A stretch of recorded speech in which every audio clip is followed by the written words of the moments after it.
Qin Yichan mengajari Kilo beberapa metode rahasia melahap jiwa, dan kemudian berkata, kekuatanmu tidak cukup untuk jalan selanjutnya, tapi aku butuh memori di pikiranmu.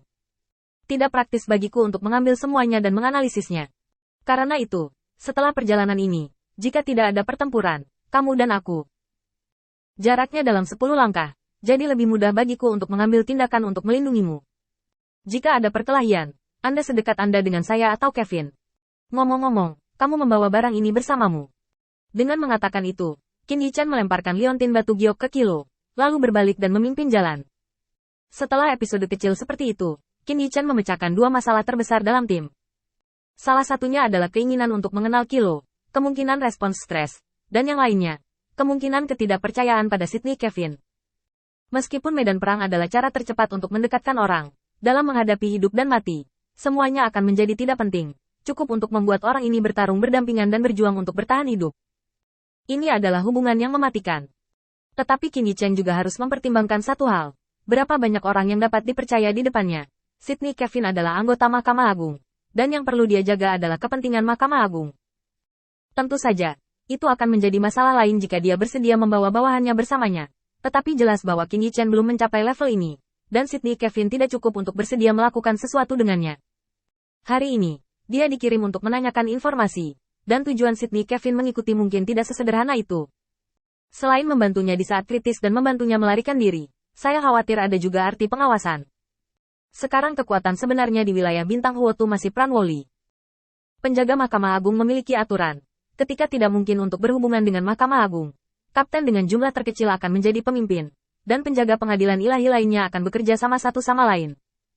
Langkah seperti itu kondusif untuk mengumpulkan kekuatan dan melepaskan diri dari pengepungan. Tetapi pada saat yang sama, karena kekuatan yang diberikan terlalu besar, pikiran tertentu dari kapten penjaga dapat mengendalikan banyak hal.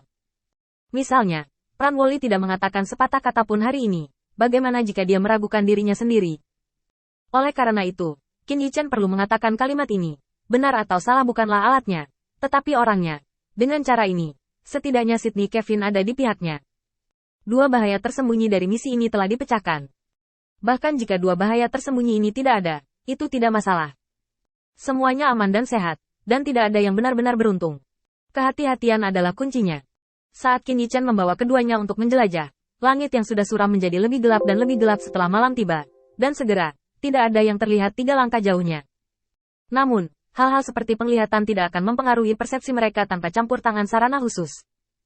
Qin Yichan memejamkan mata, berjongkok di atas air, mengulurkan tangannya, dan dengan hati-hati merasakan aliran air. Bahkan jika itu adalah genangan air, selama mereka cukup besar di dalamnya, akan selalu ada aliran air, dan menemukan sumber aliran air adalah satu-satunya petunjuk bagi 3 orang yang tidak memiliki keuntungan sekarang. Kesadaran berkeliaran dengan bebas di air yang tergenang di tanah di sepanjang aliran air.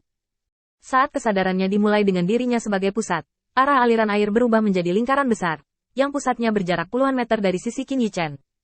Penemuan ini membuat Qin Yichan mengerutkan kening. Mungkinkah satu-satunya metode ini harus dipatahkan? Meskipun sedikit tidak mau, ini tampaknya menjadi pilihan terakhir. Area genangan air terlalu besar. Saya tidak dapat menemukan di mana racun masuk ke air yang tergenang. Saya mencoba mengikuti air sedikit dan mencoba mencari sumbernya. Tidak ada yang salah dengan itu kecuali itu membutuhkan waktu sedikit lebih lama. Oke. Tepat ketika Qin Yichan hendak melepaskan, arah aliran air berubah. Tampaknya terganggu oleh sesuatu. Dan tidak ada ketenangan dan ketertiban sebelumnya. Kamu naik dulu. Qin Yichan menahan napas. Meskipun dia berdiri di atas air, ombak mengarungi di bawah kakinya.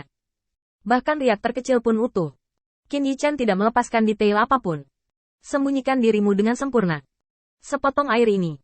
Di antara semua alat pendeteksi kesadaran, Qin Yichan benar-benar menyembunyikan dirinya. Bahkan di lingkungan yang begitu gelap, Qin Yichan membuat beberapa persiapan untuk pengamatan visual. Berjongkok di atas air dengan sangat hati-hati, semua perhatian Qin Yichan tertuju pada kakinya, di bawah, di mana airnya kacau. Apa yang terjadi dengan Qin Yichan? Qin Yichan mengamati diam-diam dan meluangkan waktu untuk kembali. Ada sesuatu di bawah. Kamu berjaga-jaga di luar untukku. Saat ini, aku tidak tahu apa kekuatan dan sarana pihak lain. Mengikuti kata-kata Qin Yichan, Sydney Kevin segera mulai waspada atas dan berusaha untuk lingkungan eksplorasi yang relatif aman untuk Qin Yichan. Hanya Kilo yang sedikit tidak nyaman. Lagi pula, yang paling sering dia lakukan di masa lalu adalah pergi sendirian dan bertarung sendirian. Dia masih sedikit tidak nyaman dalam operasi yang terkoordinasi seperti itu. Tetapi sekarang situasi di luar adalah bahwa bahkan orang-orang di tingkat kaptennya dengan hati-hati menguji, dan dia tidak punya modal untuk keluar untuk membuat gelombang. Kilo, apakah ada saluran luar angkasa di dekatnya? Saya merasa hidrologinya tidak benar. Dengan penjelajahan Qin Yichen, keanehan aliran air di sekitarnya berangsur-angsur menjadi jelas. Dalam persepsi Qin Yichen, aliran air tampaknya memiliki tanda-tanda menghasilkan pusaran.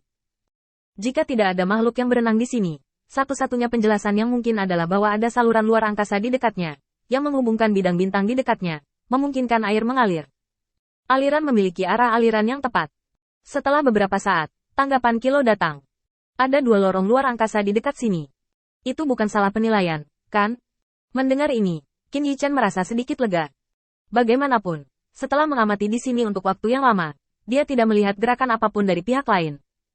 Selain itu, Qin Yichen cukup percaya diri dengan cara persembunyiannya, dan kemungkinan ditemukan tidak terlalu tinggi. Mungkin, kali ini aku benar-benar terlalu gugup. Qin Yichen memiliki pemikiran ini di dalam hatinya, berdiri, dan pergi dari sini dengan tenang. Adapun apa yang ada di bawah air, Qin Yichen tidak memiliki rencana untuk menghentikan eksplorasi. Ayo pergi, seharusnya tidak ada yang tersisa di sini. Dari transmisi suara di awal hingga pernyataan terang-terangan sekarang, Sydney Kevin langsung mengerti apa yang dimaksud Qin Yichen dan diam-diam melangkah mundur. Qin Yichen memandang Kilo. Ayo pergi, masih banyak tempat untuk dijelajahi, jadi aku tidak punya banyak waktu untuk dihabiskan di sini. Kilo agak tidak jelas, tetapi dia masih mengikuti jejak Qin Yichen. Sepertinya mereka bertiga pergi begitu saja, dan di bawah permukaan air ada ketenangan masa lalu, tanpa perubahan sedikit pun.